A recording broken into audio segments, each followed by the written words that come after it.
I mean, we really want this to be definitely a conversation with the 3 panelists that we have. But I'll start off. So my name is Katie Golsteyn. I am the Director of Operations for Lifetime Realty Group out of the New Berlin office here. I've been with the team for about 4 years, and team size wise, just as a reference, I think it's always helpful to be able to hear that. Sometimes our team, we have about 10, 11 people on our team now. We've had a lot of transitions in the last couple of weeks. So it's more of an agent heavy team now.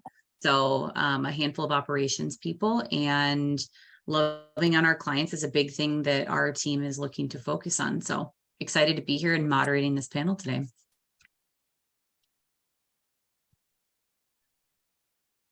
So I don't know if one of you ladies want to jump in, introduce yourself quick, and then we'll get started with our questions here. Yeah, I'll go next. My name is Nicole Lasocki. I'm out of the Milwaukee Southwest office. I've been an agent for 7 years solo. And then for my business, I do anywhere from 20 to 30 transactions a year. My name is Sarah Oberbrunner, and I'm an individual agent out of North Shore. When I started my business, I kind of built it on internet leads. So I was 10% internet leads, 90% internet leads, 10% was sphere and referral. And 9 years later, it's kind of flipped. So I'm 90% referral and sphere and 10% from other agents and sources. Great.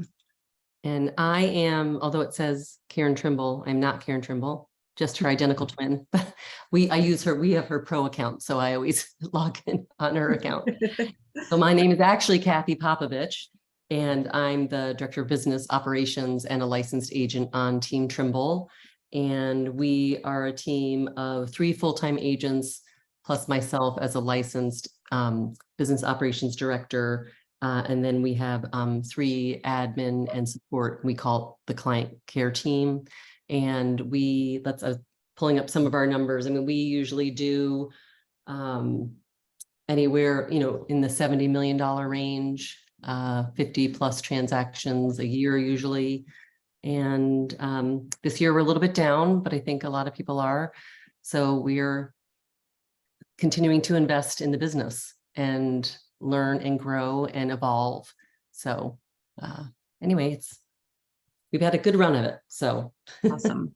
Nice. I think I updated your name on here so that way people don't call you with the wrong name. Yeah, you're welcome. I didn't know I had the ability to do that. So everybody else should watch out. I might mess with you.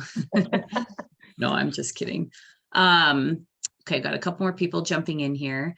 Something I want to mention before we get started in here is because one thing I love about this panel is that it's a wide range in terms of size, in terms of team and production.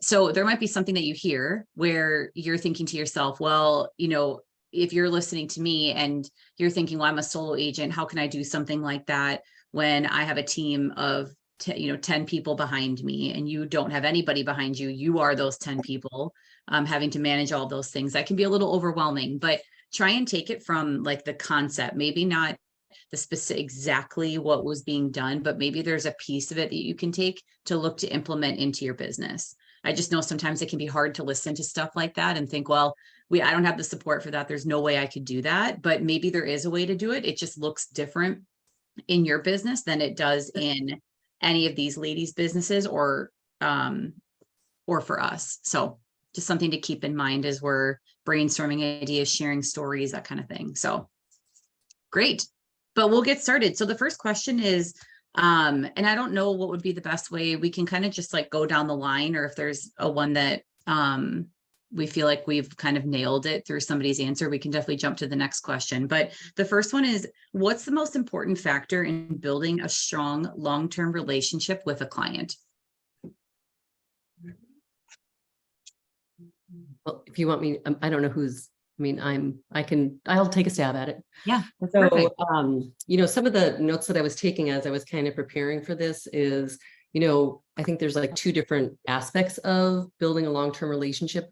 One is kind of these care calls or the unexpected delights, so we want to delight our clients and we want to be memorable to them. And so that's kind of like these, we treat them with care. So those are Popeyes and different things. We'll probably talk a lot about that. But like, I feel like one of the most important things you can do, and I'm speaking like from a team perspective, right? Because we have 3 agents. So from a team perspective, I think that, we, being authentic of, who we are, like playing into our strengths of our personalities, like each of our agents are just a little bit different from each other. And so rather than trying to force them to be, they're very, I think like foundation wise, they all have a similar foundation of, caring for people and being authentic, but being authentic to themselves. Like Bethany shouldn't try to be Karen, and Karen can't be like Katie. So each one of them has a different strength that they bring to the table, and actually propensities, things that come more naturally to them. The way that we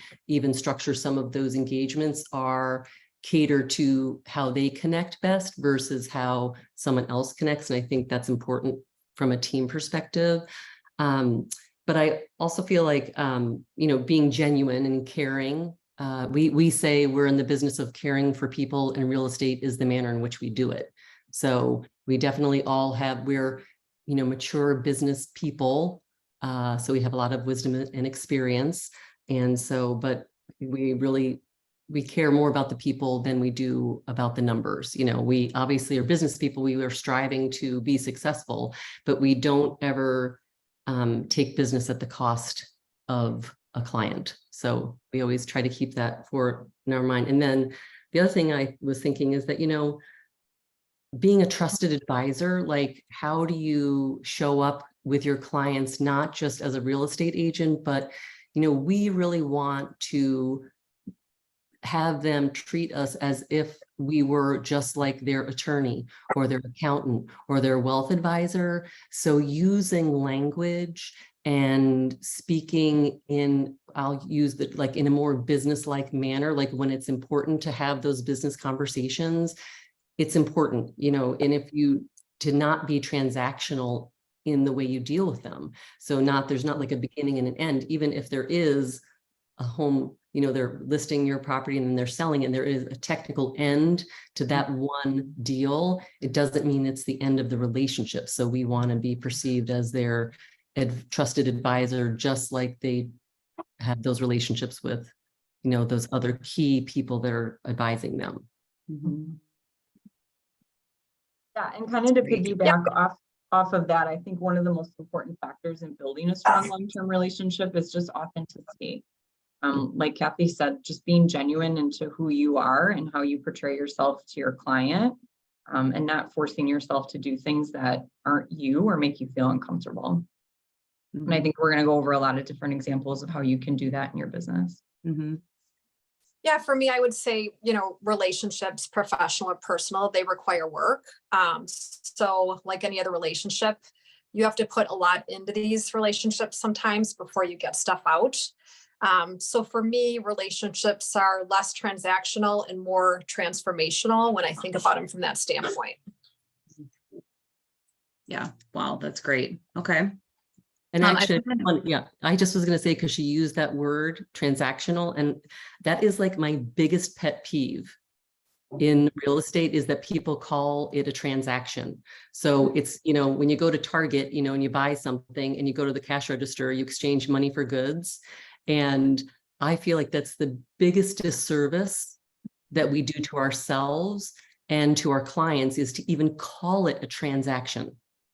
So I love what you said, Sarah. I mean, I think that is right on. I mean, if we use terminology that is transactional in nature, it's the dangers we become transactional in nature. They perceive it that way. So I think coming up with different words that are more business-like, that are more client-oriented and business-oriented, because it is an asset we're helping them sell, also helps to build that as that trusted advisor. So I love that, Sarah. Thanks. Something I think about with strong long-term relationships is consistency. I think having a very consistent way of continuing to stay in touch with people is really important as well, versus just reaching out maybe once every couple of years for something, I think being very intentional and being very consistent with how you are choosing to build relationships with people. And that can look different for everybody. It's just consistent for you and for your business, and staying authentic, very much like what you had mentioned too, Kathy. So great. All right. And if anybody else has anything else to mention, like, definitely feel free to put some things in the chat, or I know sometimes people don't like to ask questions directly. You can send them to me and I can ask them on your behalf anonymously. So what are some mistakes agents make when trying to build relationships with clients? I see a big one, just the intentions aren't genuine. Or it's forced, or it's not natural. So I think you have to focus on what works best for you with regards to building relationships. For me, like, one of my goals every single week is to take 2 relationships that I currently have and either deepen them or cultivate a new relationship. So that's something that I goal myself to every week. So mine is usually somewhere between 2 to 3. But it's stuff like that works for me. So whether that's, inviting a client on a walk, or, hey, join me at a yoga class, or let's pop by, we'll get something to eat.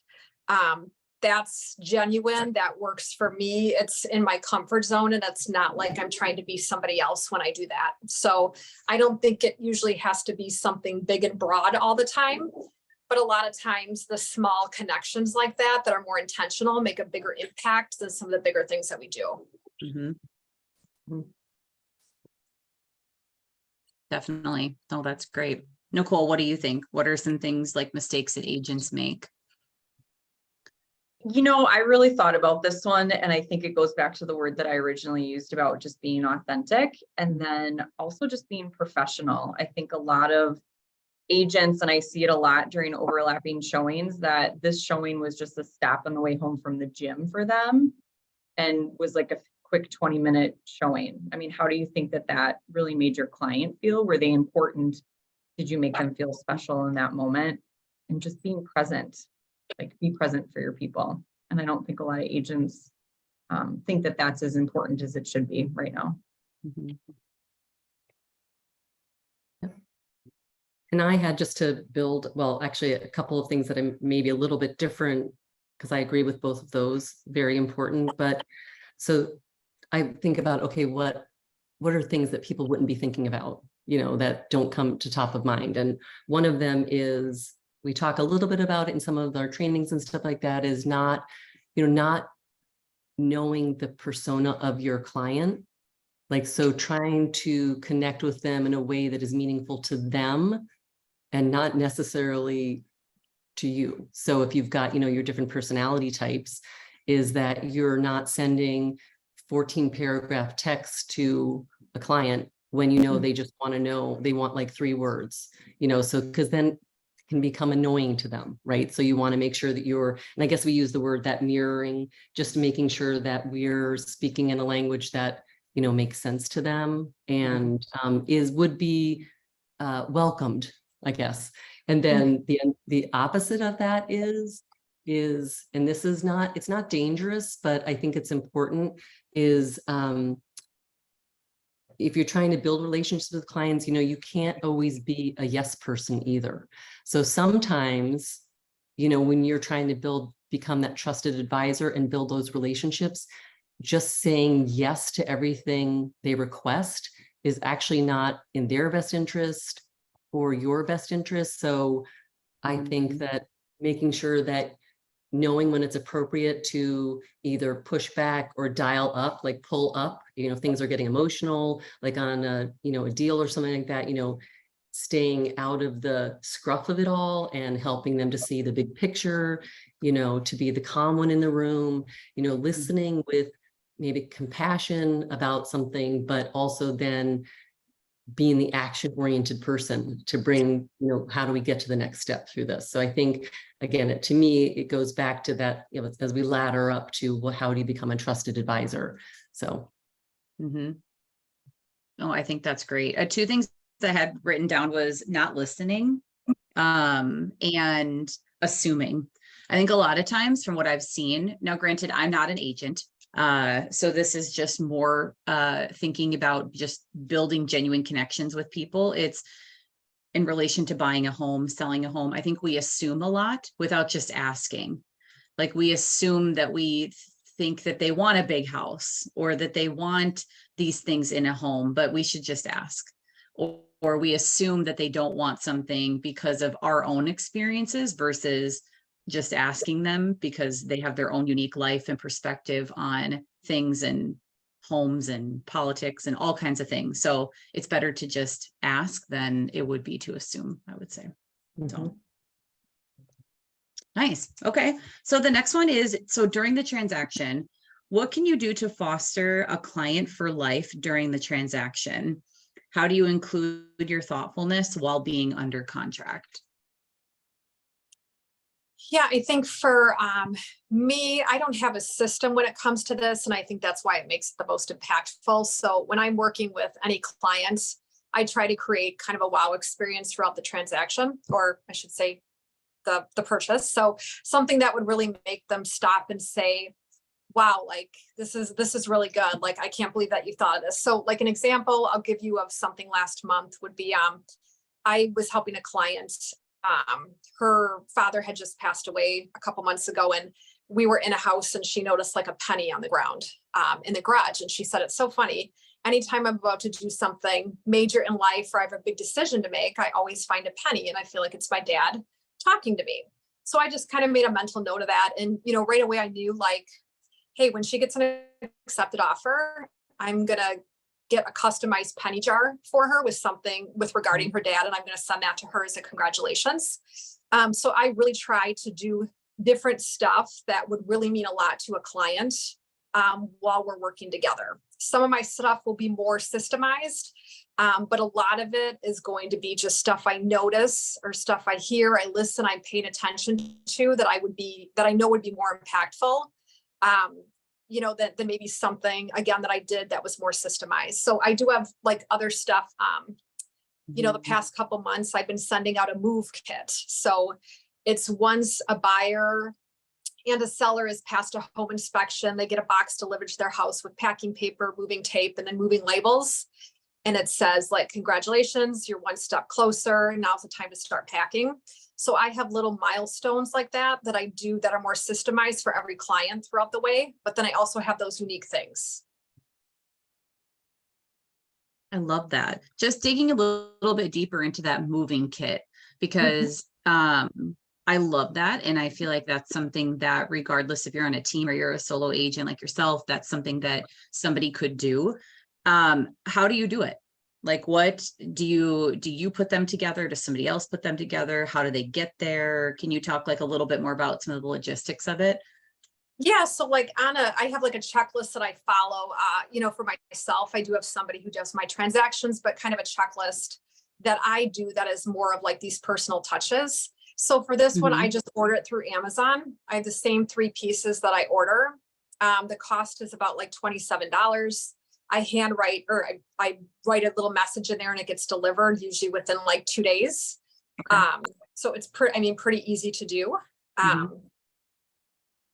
Awesome. Thank you for sharing that. I appreciate it. No I think sometimes we hear things like that of, yeah, I send a moving kit, and that could sound really overwhelming to someone. But then just to hear what you said, I order a few things on Amazon, I write a card and send it, and it's there in 2 days. Like that sounds very doable and achievable. So Emily asked, what's all included in the moving kit? Yeah, it would be packing tape, and then packing paper, and then I found this like 100-piece label set that has labels like kitchen, living room, so packing labels that they can put on boxes. I had thought about doing boxes, but then that was getting too complicated for me to pick out the sizes. So I just figured I'll go with like the basic that everybody will need, and then that's what's in the box. That's awesome. Great idea. Yeah, I'll also now bring, you know, like I know my clients pretty well, you know, throughout the process of buying or selling. So at the final walkthroughs too, I'll usually bring a gift. So if they have pets, I always bring something for the pet at the final walkthrough. And clients love that their dogs or cats get something. And then at the final walkthrough, I'll usually bring crumble cookies or something from, I don't know, like a local bakery or something. And then I'll just, say, hey, like, just again, another thing to like show my gratitude and appreciation, and a moment that makes them stop and think like, wow, this person really thought about me. This isn't just a final walkthrough. She thought of me a lot more than that. Mm-hmm. That's great. I love that. I'm just going to share a side story, Sarah, that I was in the basement of somebody's house that had branded moving boxes with their face on it. And it was obnoxious. So, if you guys are going to implement that, do a logo. But it was a pretty great idea. I told my clients, I'm like, I don't do that. So don't get your heart set on that. I will say that, for anybody on here that's newer and also still a solo agent like myself, for me during the transaction, it's just the little things that maybe not a lot of other agents go above and beyond for. And I'm talking like during the buyer consultation when I'm having it with them, I have a little card that I put in there. It's a blank card. And on the front, it says, my goal is to be the best thing to happen to my clients. And I just write in there, like, thank you for taking the time to invest in your home purchase. And just write something very personal in there.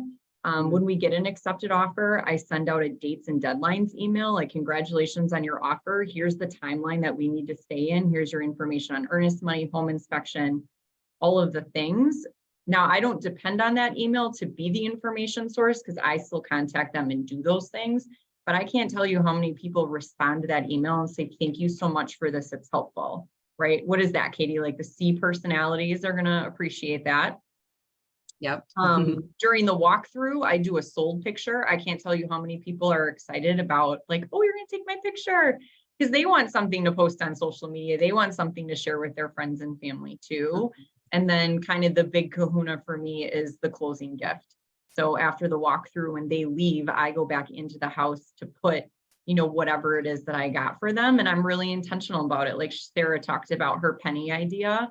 I mean, as you get to know your clients during your relationship with them, not the transaction, you're getting to know them and their story, and you can get something that's really personalized for them, and they're going to appreciate that. Mm-hmm. Kind of that surprise and delight that we talked about. Mm-hmm. Yep. Yeah, I think one thing that's important to note here too is that, during the transaction and fostering a client for life, it doesn't necessarily always mean that you're having to spend money. Mm-hmm. There are a lot of different things that can happen throughout the transaction that, and granted, I guess writing a note, you need to buy a note card and a stamp. So it does actually cost a little bit of money, I suppose, but you can definitely do things that are cost effective. Maybe in the beginning of your business, if you are very budget conscious. So just something to think about too, while we're talking about a lot of things that you can buy, there are definitely things that you don't have to buy, like Nicole mentioned, having a really detailed dates and deadlines email to make sure they're having a really good experience, for example. Doesn't cost any money to send that and to call to follow up about it. So, yeah. And we do, we have a client care team, that does, all of those kinds of things too. And, our whole goal, I guess, is educational in nature, all of us. I mean, I think sometimes I always liken it to like, when you go to like, if you have to have surgery on your shoulder or something, you're going to go to the best orthopedic surgeon who does as many shoulders as possible, right? So it's the same thing with, I think, real estate agents. Sometimes it's easier to forget, like, these people haven't bought or sold a house maybe ever. Maybe they haven't done it for 5 to 7 years. Maybe they haven't done it for 20 years. And it doesn't matter if they're young people that have never bought, or even CEOs or physicians. This is not their area of expertise. So always going at things from the perspective of, well, education, and whether it's a chart, like this is the chart from listing to sold, here is the timeline of once we're under contract, these are the things that we're going to be looking out for, and having like this transfer of trust between the agent and the team, the client care team that's taking care of them throughout, that we are, there to help them to make sure things move seamlessly to close. important. But we also like things that don't cost anything where you've got additional expertise, even outside of that. It's like people are saying like, we put together a local guide that is for, the major areas that we serve. So if someone's moving into the community, we share that local guide with them. If there's someone, if they are looking for a designer or they're looking for landscapers or, cleaning crew, we have our VIP folks. And again, that doesn't cost anything, but just the reference on those kinds of things from someone who's doing this all the time, I think, brings a lot of value. And I mean, sometimes we've sent, like, we'll say, well, our cleaning angel, and we just send, her to clean, or we will send, to help them if they're overwhelmed, we will help them go and organize and box some things up. Again, reading your client, trying to understand what's going to be not just the objection, but the obstacle sometimes, they get overwhelmed. So just being in tune to that. So in addition to the other things, I think that some of the things we do too. Yeah, with regard to those templates too, I'm solo and I don't have like a marketing team or anything like that that helps with stuff. So I find a lot of really good templates on Etsy. You just Google real estate templates, everything will pop up, some of the stuff that Kathy spoke about. So all you have to do is plug in your name, picture, logo, and everything's already formatted for you. But they've got a lot of really good ideas on that website as well. Right. I agree. Totally. And it's like $5 to download the whole package or something. Right. Yeah. Yep. And it's true when you think about what your time is worth, $5, $10 or something for something like that you can continue to use, that's going to save you time in the long run, definitely worth it. So versus sitting on Canva for hours and hours and hours editing something, doing something like that, definitely not worth your time, Nicole, or anyone's time for the most part. Yeah. So, well, and the other thing I was just going to add real quick is just setting expectations. Again, I know we have the timeline in the chart, but just like, I think that's a really good best practice, but setting expectations like, oh, we're so excited now. We've been, we're going to be needing this next. Now the appraisal is going to be done. This is what's going to happen. I'm going to be putting together an appraisal packet or, whatever it is, not taking it for granted that they understand it or that it means we're in the clear yet. You know what I mean? It's kind of like, okay, now we're having the inspection. And even though they wrote this on the contract, which we accepted, we'll be meeting about this and we'll be talking about, so again, always making sure that they are coming, that you're teaching them or educating them so that they are making decisions from a place of information versus feeling like they're either being led in the dark or don't really understand. I mean, I've heard stories about someone recently, it was like some person that like was under contract with something and like they don't even know they didn't even read it. Like they don't even think they understood like what they were. It wasn't in our business in Wisconsin. It was actually in Ohio. And I was like, oh, my Lord, like, people sometimes just blindly trust people. You send them a contract to sign and they sign 12 pages and then they don't even know what it means. They're like, oh, well, I'm going to be out of the country for the next 4 weeks. I'm like, well, maybe that, again, if you're not taking the time to educate them, then you're setting them up to be, overwhelmed or concerned or freaking out, and really not necessarily. So, yeah. Yep. No, that's true though. Cause the question is all about how do we foster to create these clients for life? So obviously making a really good impact, in that transaction is going to help them to come back to you because they had such a good experience with you and you made them feel safe and heard and represented them well, etc. So definitely that's huge. Great. Okay. So the next question is, and we talked a little bit about this, but I think it's good to maybe share maybe a couple examples, but post-close / clients for life, what are some of the things that some of the ways that you stay in touch with clients after closing in a meaningful way that go beyond like automatic emails that you could send out from any platform? Yeah, I'll kind of talk about a couple things that I do. And, keep in mind that I've been doing this for 9 years. So in the beginning, when I had to be a little bit more budget conscientious, some of the stuff I did maybe wasn't as much financial as Kathy mentioned. Like it might have been more like my time or like other services to give.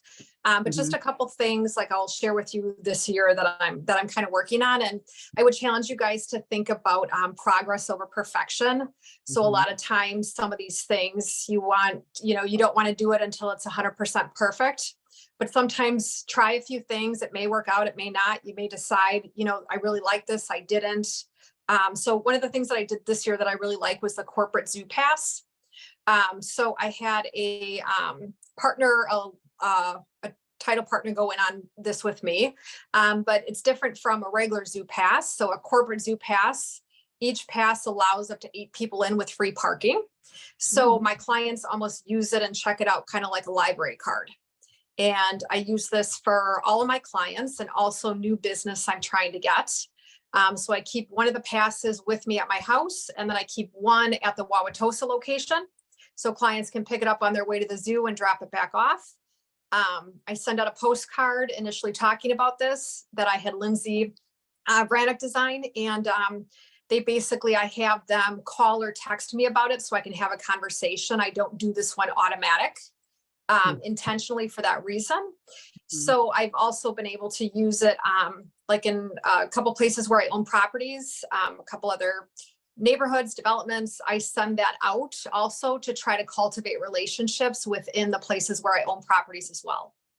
So again, it's for current past clients, and then it's a way for me to also utilize to get new business. A value add is what I always try to focus on. I never try to sell stuff or ask for business. It's more like providing value. So that's one thing that clients really seem to like this year. And it appealed to like grandparents, young adults, people with kids. And again, different from the Zoo Pass where it specifies which family members can go. This one, they can bring up to 8 people. So I did that this year. And then another thing I'm doing for back to school, one of the places I have a property by is going to be like Franklin. So a couple communities near me would be Greendale, Franklin, Oak Creek. I look to see when everybody starts school. It's September 5th. So I'm inviting my clients after they drop the kids off from school to come meet me at the specific coffee shop to come grab a coffee and a piece of bakery on their way home. And I'll be there from like 8 to 9 a.m. And then yeah, that's kind of what I'm doing for that. Trying to think of other things I do. So because I'm a solo agent, sometimes I can't do big events. So I always try to almost piggyback off of other events that sometimes small businesses are having. So there's like a local bakery in Greendale, and every holiday they have pictures with your pets. So I went in there and asked her, hey, if I send out a postcard to my clients, and they bring this in, can you just call me at the end of the event and then I'll pay you, whatever was redeemed. And small businesses love that because you're bringing them businesses and they're more apt to do something like that. So a lot of times I'll do stuff like that. And, I did one for pet pictures with Santa or whatever last year and had a good turnout. And that way I'm not paying for a ton of people who aren't utilizing it, but I'm only paying for the cards that were redeemed. So let's see here. I do yoga events too. Like, I like to make sure that besides just real estate, like my clients building wealth, that they're also very well-rounded when it comes to like physical health, emotional. So I did like a yoga event. I usually do it every February. I'll usually do one in the fall. And then again, I just partner with a small business in my neighborhood, and I usually have like, one of the instructors do it, and it doesn't cost a ton of money because I'm only paying for what was redeemed, for that event. Just trying to think here. I do 1-year anniversary wine drop-offs. So I used to send a card, but I figured it was a little bit more impactful if I just take the time to drop off a bottle of wine. And a website that I use a lot is called Market Dwellings. So it's a website, it's a real estate marketing website for agents. And what some people might not know if they use this is that you can have stuff customized for free. So if you come up with an idea or something that you want in a card or a door tag, you can reach out to them and they customize it for free. So I had some wine tags made that I put on the bottle that say like happy 1-year anniversary, and then you can just slip your card in it. and then I drop that off. One last thing I'll kind of talk about quickly would be once I do meet with a client, buyer or seller, I send over a Google Sheet questionnaire after we connect. And it has a couple questions. One being, what is your birthday? What are a few favorite local restaurants or stores that you like? And then what are some of your favorite sweets or treats? I take that information, I put it into Command. And then when I want to do certain touches or pop buys, or somebody's had a rough day I see on Facebook, or, you know, just anything that kind of happens, I already have all of that kind of stuff into their profile into Command. Mm-hmm. That's awesome. Something that I heard you say a lot was you partnered with a local business, you partnered with a title company, you partnered with, like, I think that's a really important takeaway too, is that it doesn't have to just be you. It's not like all on you. It can be that you're working with some of your preferred vendors, you're promoting some other businesses. Like, there are definitely very creative ways to be able to do this, to help cover some costs and potentially be able to help drive more traffic to another business. Like, there's a lot of opportunity there. So yeah. And just one more thing that I thought of that I'm doing this year in January, which I haven't done it yet, so we'll see how it goes. But I'm going to be doing like a couple Zoom kind of webinars throughout the year where I'll bring in somebody. So my one in January is going to be a nutritionist and dietitian to kind of talk about the importance of health kicking off January. So, I mean, that stuff is easy. You can send out a lot of invites, so a lot of people get touched. Not everybody may join, but again, people are seeing your face and you're adding value. Yep. I was going to just say, to play off a couple of things that you said, like we partner with other people too. We obviously do some of our own events, and again, we try to tailor them. Some of them are like overarching Team Trimble events, and some of them are specific to, you know, one of our agents. And I'll use, like, so Bethany Clark lives down in the 3rd Ward, is a huge dog lover, and we do this Wag Around the Ward event, which is just in a public park, Catalano Square. You just have to sign a thing, but we get basically, you know, we get to go there for free. We reach out to other local businesses and say, hey, do you want to be a part of this? And we don't charge them for it. We just say, hey, you know, to be a part of it, will you just contribute something of a value for our giveaway basket? So basically, and then, you know, we do all of the promotion and everything, but then we have all the other people, the vendors that are there are also promoting it. So it's usually a great event, and we do it 3 times a year, and, you know, it's Halloween, and then usually once or twice in the summer. So it's 2 or 3 times a year, depending. And we've had an amazing turnout to that, you know, on a regular basis. But then the other thing that we do is, which I guess we didn't realize until like this past year, that some of these food trucks, you know, will do just like sponsor the food truck at a location. So at a business. So whether it is like, we partnered with like State Farm was located like in a retail area, and we worked together. So they blasted it to their list of clients, and we did it to ours as well. And then just basically had a general invite, you know, to all the business around. So the taco truck was sitting there, you know, in the parking lot. And then we had, you know, signs that say, and we, each one of us had like so many, like the vouchers where we said, okay, we're going to pay for up to whatever, $100 of tacos for people. So if they signed up, then they got a little QR code. And so when they came, that's how we kind of kept track of who was coming. So other than that, the taco truck guy was like, this is amazing. Like, there was no minimums. We didn't have to pay for anything additional. We were promoting it. And we decided that we were going to pay for, you know, like I said, up to like $100 each for that. So it's gone over. We've done that actually a handful of times. One was at a condo complex, actually 2 at a 2 different condo complexes. And then at this like State Farm thing recently. And they were all received very well.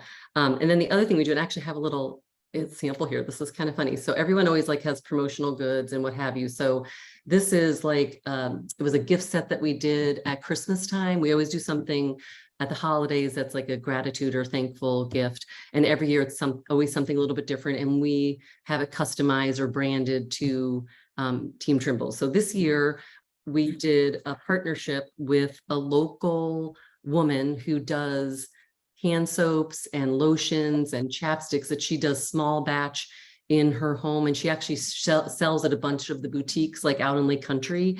And I contacted her and said, you know, would you be willing to do this with us? And she did. We created, you know, like a custom label. Like I created it in Canva. I named it the Love and Live Collection. And it's got a little T, which is very small. So it's not our full logo. It's more like a tasteful, like, so people would display this and use it.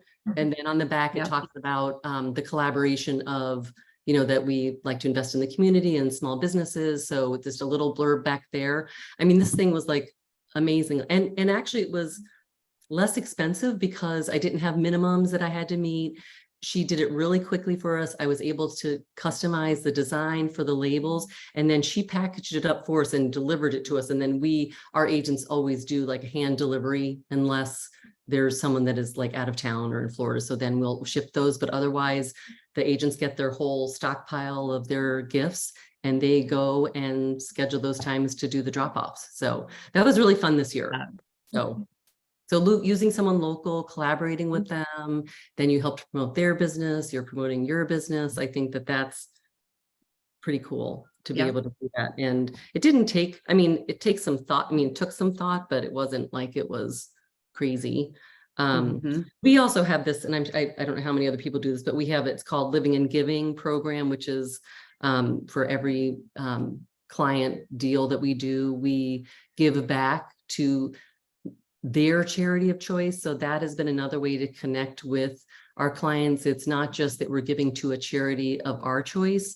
We are saying to them, we give back to a charity for every closing. Is there a charity that is meaningful to you because we'd like to contribute in your honor?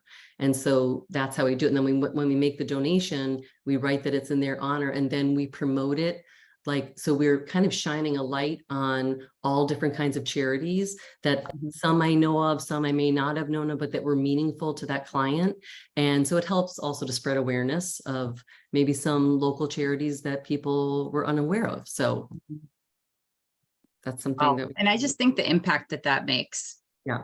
I mean, really, like the impact that could potentially make on someone, depending on if there is something very near and dear to their heart that you're sharing it could get shared with the right person. There's definitely a ripple effect there. And when we're thinking about creating these clients for a lifetime, I think some of those things are really impactful. And it doesn't have to be like you're donating $1,000 for every closed transaction or something. It could be $25. It could be the cost of what you'd spend on a closing gift. Maybe instead of doing that, you do it to a charity instead or something like that. So, yeah. Well, and I think it's like, I think what you just said is key. It's the agency, we have a little card that talks about it, but then at the closing table, they bring it to the table and they remind them, now that we're closed, I asked you to think about it, but now have you thought of a charity? And then we ask, why are you choosing that? So we get into that story. And then if they say, I really don't know, well, then we'll say, well, this is a charity that's really meaningful to me. Do you mind and then tell the reason why that is. Again, it's creating these connections and going deeper in, like Sarah said, going deeper into a relationship just by offering to do something like that. So it's a way in which to do it too. Yeah. So, yeah. Love those ideas. That's great. Do you have anything else to add to that, Nicole? No, those ladies rocked it. Yeah, that's something I wanted to share. I just heard this on a mastermind right before we jumped on here was, the question is going back to how do we stay in touch with people in a meaningful way? And one of the things that was suggested was just ask your people what they want more of. So it was just sending out a survey, asking them, and you could really cater this however you'd like to, but going back to even like what Sarah said and offering different things around nutrition or things that you have an interest in also might be a little exciting because you can do some things that like you're interested in. If you love to golf, maybe you do a golf outing, or if you like yoga, you host something that's yoga specific or whatever. But asking your people, what do they want? Like, how can you add value to their life? Maybe it's around wealth building. Maybe it's around investing in real estate. Maybe it's around vendors, whatever it could be. And I'm sure there's a creative way to be able to ask it. But instead of just assuming that we know what people value, just go ask them. So that way you actually have information about what they deem valuable and then do something with it. So. And there was one thing I forgot to mention. We also this year launched what we call it the VIP Club. So it is where we basically, because a lot of the things that we do, so we have, you know, our monthly newsletter, we've got a Start Healthy magazine that we mail out. We have a Lakeside magazine that we create and mail out. We've got our local guide. And then we have, you know, some promotional items that we've got, like dog scoops and chapsticks and different things, you know, like that. And so we put it all like in our little Team Trimble bag, and it's like, it says you're a VIP. So when they say they get invited into the club, and then they get this welcome gift that we hand deliver to them. Again, like they sign, you know, we're like, yes, do you want to be part of the club? And then they do. And then we show up and give them this. And it's been hilarious to watch people's like, oh my gosh, this is amazing. Like, and it's really like just putting everything that we do like into the bag, or telling them, you know, we'll do. And, you know, again, whether it's events or other topical areas, design trends, whatever, you know, we kind of talk about all the different things, the value that we're going to be delivering to them. So it can be in pop buys, it can be in being invited into a special event, it could be receiving gifts in the mail, it could be information about, like, we're going to do like a wealth advisor thing. So, you know, like all different things that, again, we just packaged it up and called it the VIP Club. So we're doing it, so we just named it. So what does somebody have to do to be in the VIP Club? And the reason I ask that is because I think there's really something here for people, especially, I mean, really anybody, but a lot of times we're throwing client events and we're doing all these things for the masses, right? Or your sphere, or all these people that you've worked with in the past, but it could be that it's really only like, let's say 25 people, just throwing out numbers, that are referring you business and really loving on you. Maybe it would make more sense for you to continue to put your time, your effort, your money back into those 25 people, to be able to love on them and support them and add value to them if they're continuing to add value to you, if that makes sense. So. Oh yeah. Yeah. I mean, I definitely think that so our VIP Club is more generic in nature. It's like clients, but then we definitely have that upper echelon of, you know, our raving fans or raving referrers. I mean, and those people get treated, you know, much more specially. Like, they don't just get that stuff, they get higher level of things, whether it's you know, gift certificates or nights out, or, you know, time. So that's at a much higher level. But I think having those levels is a great way to look at that too. Like, where you can invest your money. People are excited about getting a chapstick in the mail, you know. Doesn't have to be that much, but what are you going to do for those other people, so that they understand how much you appreciate that they're building into your business just by being your raving fan. So yeah. And it helps you to also budget that out, you know. So from a budget perspective, it's like A, B, and C. Like, what are we doing for A, what are we doing B, and what are we doing for C? Everyone's getting touched, but in different ways based on the relationship. Yep. Great. Okay. Well, so I'm going to skip one of these other questions because we kind of have talked about a lot of different things in regards to like creative ways to show appreciation to our clients. What would you say, I'm going to kind of combine two of these, but what are some factors when you're considering throwing a client event or handing out gifts, or sort of some best practices around this idea of client events, gift giving, that kind of thing? Yeah, for me, the one important thing for client events would be that it's not to promote myself or getting business. It's an appreciation. So I don't talk about any business. I don't try to get any business. It's strictly gratitude and about the clients, not about myself. Along with invites that I might send out, you know, I'll do phone calls, inviting them. But again, it's about the clients, not about me getting business. So last year, 2022 was the first year that I actually did a client event. My first year that I was going to do one was 2020, and we all know what happened then. So the first official client event that I had was in 2022. There's a lot of agents in my office that do the Milkmen games. So I thought that would be a really great opportunity because it's not the Brewers, it's not a really big stage, it's kind of a smaller venue. And it was a total bust because I invited like 250 people, but only 70 came, which is actually a good turnout. And I got to talk with 2 people the whole time. So for me, I love my clients and I want to spend time with them. And I didn't think that that was money well spent on a client event because I didn't get to see my people. I hired a friend who was a photographer, right? Profit first. And got great pictures. I got text messages from clients that were like, this was great, emails, all of the things. They had a great time, but I didn't. So I did a little pivot and a little shift. And this year I did my client event and I did a mini golf outing. So we just went to the mini golf place, come between this time and this time. Now it rained, it poured, it was cold, it was windy. I thought no one was going to come and everyone came, which made my heart absolutely explode. But all they wanted to do was just come and spend time with me. Some of them didn't even golf, but they thought that was one of the best events. And to me, that was money well spent. So for the Milkmen game, to put it into perspective, it was probably close to $2,000 and I spent no time with my people. The mini golf outing cost me about $700 and I got to spend time with everyone. So for me, hosting a client event is about how can I get the most out of the interaction there. And it's really less about what we're doing. Because like I said, most of them came and didn't even golf. So that was a win. That's awesome. Something that I think is really important with client events is understanding the purpose of the client event. And the purpose can be whatever you want it to be. It can be to show appreciation, like Sarah said.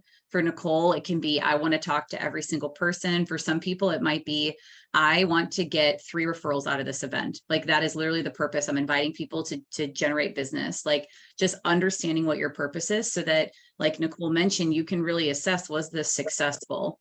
Was this a successful event? Whatever measure you want to use to measure that is completely up to you. But I think that's really important to know, should I do this again? Should I not do this again? Was this worth my money? That kind of thing. So, and thank you for sharing what didn't work. I think that's really important because I think a lot of times it's a lot of like, what's great, but not always what didn't go great with doing a client event. So it was terrible. But I mean, we always talk about it is that client events aren't so much about the event, but it's the amount of touches around it. And sometimes that always doesn't have to cost money. So it can be emails. I mean, I don't spend my time on Canva because that's a 3-hour rabbit hole that I don't want to go down and it's a waste of my time. But I have somebody create a flyer. I email that out. I'm making phone calls. I'm doing touches. So even the people that don't come, I'm still able to spend time with and connect with, along with the people that do end up showing up and having a great time. Oh, Kathy, you're on mute. Yes, because my dog was barking at the mailman earlier. Sorry. Oh, what I was going to say too, one of the things that we do, so we have our own events and then we also participate in like community events. And I think that that's also kind of a less expensive way to invite your clients to something that's already happening. So you can be just like, we just did the Heartland Kids Day. It was like their 11th anniversary. I mean, it poured a good portion, threat of thunderstorms, but from 9 a.m. until 2 p.m. I mean, it was like these parents just want, I mean, it was crazy. And we had like a bubbles and tattoos table where we were basically just tattooing kids and giving them these little mini bubbles that I got on Amazon and put a little label on. I mean, just, we did it in the office. I think the bubble kits were like $11 each. We got 2 of them. I mean, it was just all the whole time. And then we had another table that was a bourbon basket giveaway and then a Stanley mug giveaway. And we did a QR code. So that wasn't necessarily for our clients, but it was just being in the community, inviting our clients, letting them know that that's important to us. But then the other thing is like we do is like whenever the market center is hosting something. So in Heartland, so I don't know how the other market centers work, so I can only speak to Lake Country.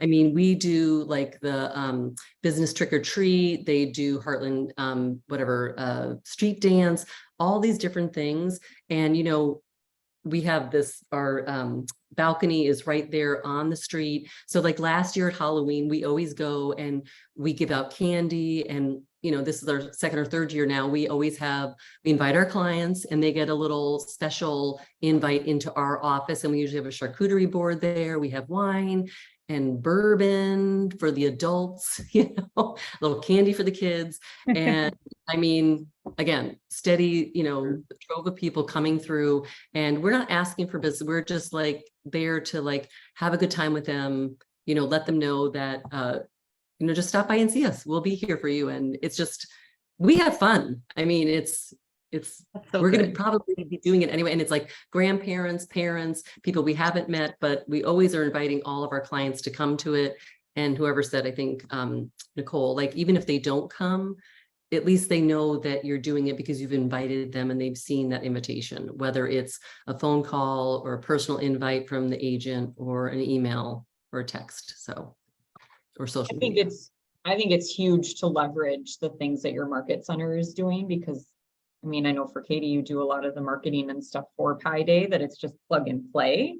But even on for somebody who's cost conscious like myself, when I did Pi Day last year, I mean, I didn't invite as many people, and pies were too expensive for Apple. So I only gave the pumpkin as an option.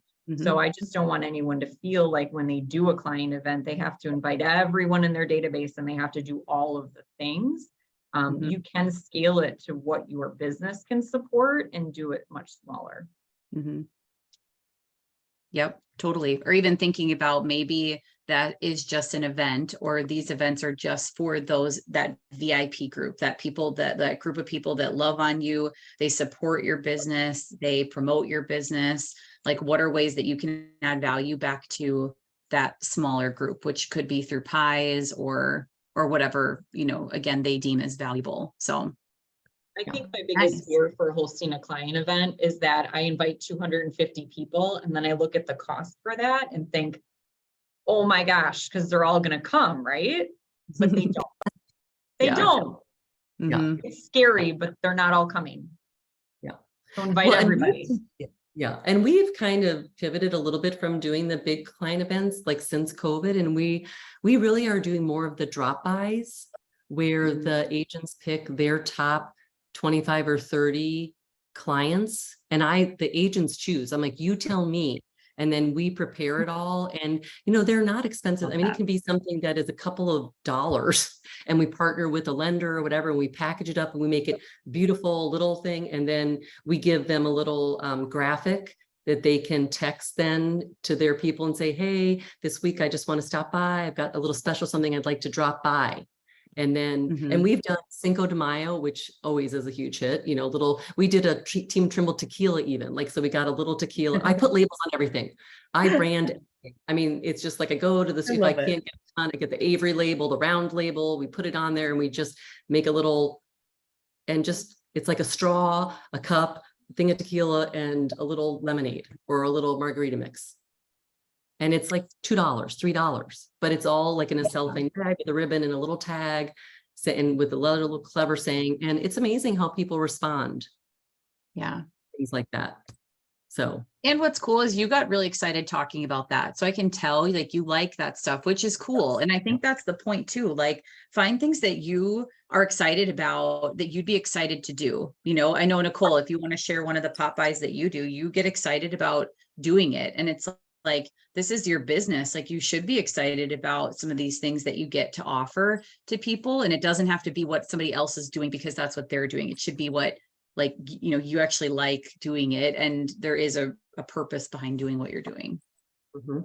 Yeah. So my favorite pop-by, well, I do 2 pop-bys in the spring. One is flower baskets. And then the other pop-by that I do for the other half of my clients, my fun ones, because you should always know your audience, is I go out and I egg during Easter. So I put a big sign in the front yard that says you've been egged by your favorite realtor. And then I take about 20 neon Easter eggs and just throw them everywhere.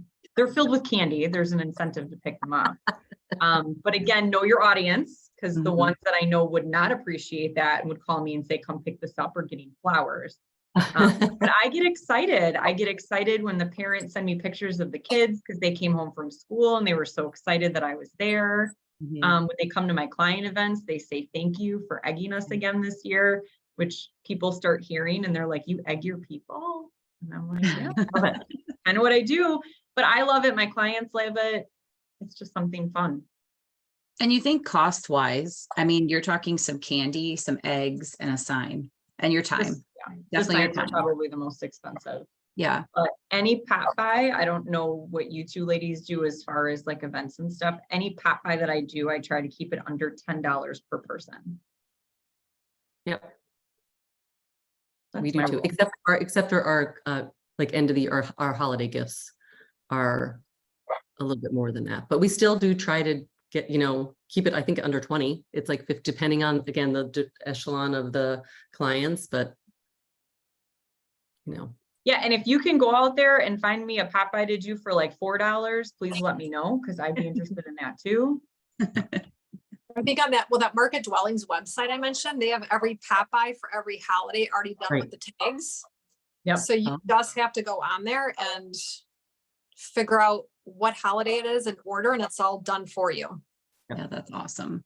Which is huge. I mean, that's a leverage piece that as a solo agent you can do that doesn't cost you as much money as hiring somebody. So great. Well, and you can plan everything out. Like, again, so good at planning, right? Like to say, okay, this year, this is what I'm going to do. And you order it all in January or whatever it is. And then you just, when you're sitting there in between, putting some of that stuff together, and it's just staged and ready to go. So, Yep. You have your numbers down. Nice.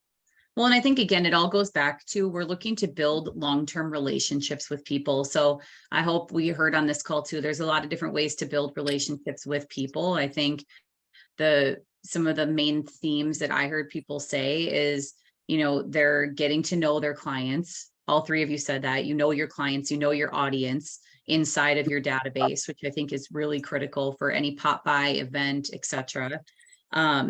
And because that to me is building a long-term relationship with them. They're going to remember those things that you're doing that's specific to them. So, but great. I mean, I know we're right at our 2:00 time. So I feel like we covered a lot of information in a pretty short amount of time, but is there anything else you want to leave the group with? Or maybe if you were starting again, what is something that you would do to build relationships with people that you know now? Maybe we'll end with that for everybody.